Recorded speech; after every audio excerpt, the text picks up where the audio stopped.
Сәлематсыздар ма? Қайырлы күн, құрметті көпшілік.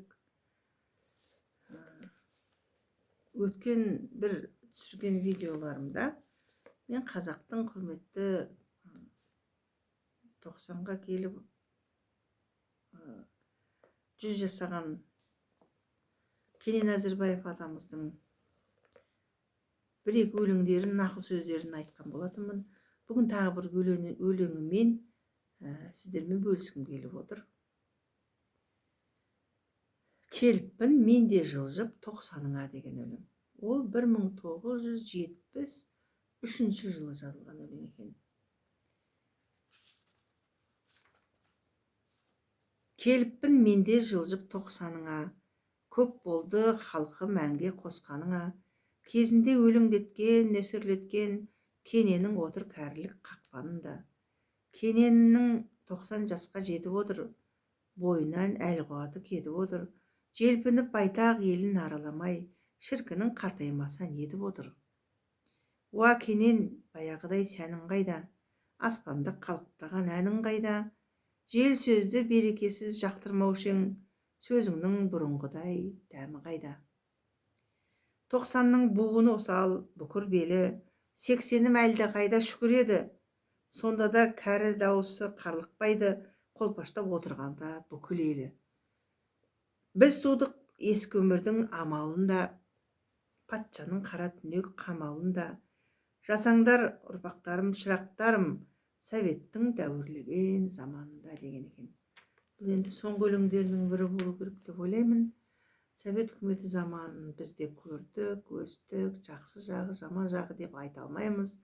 Өсірді, жеткізді ата-анамыз совет үкіметі заманында. Ал енді қазір не айтамыз? Жаңа Қазақстанға жақсы ойлармен талпынайық, ұмтылайық. Сол Кенен атамыздың өткен жолы шөп түрлері жайлы жазылған өлеңнің біреуін оқып берген едім. Енді бұл жолы құстардың аты деген өлеңін сіздерге оқып бергім келіп отыр. Бұл өлеңі 1969 жылы жазылған екен. Құстардың ең қыраны бүркіт батыр, аңдармен құсқа салар заман ақыр. Ителгі қаршығамен тұйғын сұңқар, тояттар түзден ет жеп олжа тапқыр. Күйгентай қырғиларда ер тұмсық, алады аңдып жүріп тышқан шымшық. Құладын құзғынменен алағарға, сауысқан өлік іздеп жүре тыршып. Залалсыз түрлі түсті сансыз торғай, ән шырқап тауда көлде орман тоғай, қаз үйрек шағала мен сұлу аққу, тамаша жаз айларда думан құрдай. Құстарда әралуан үн болады, бірі шаттық кейбірі мұң болады. Қайтқанды жылы жаққа қыстан қашып, тауларда бір дыбыс жоқ, жем болады. Жым болады.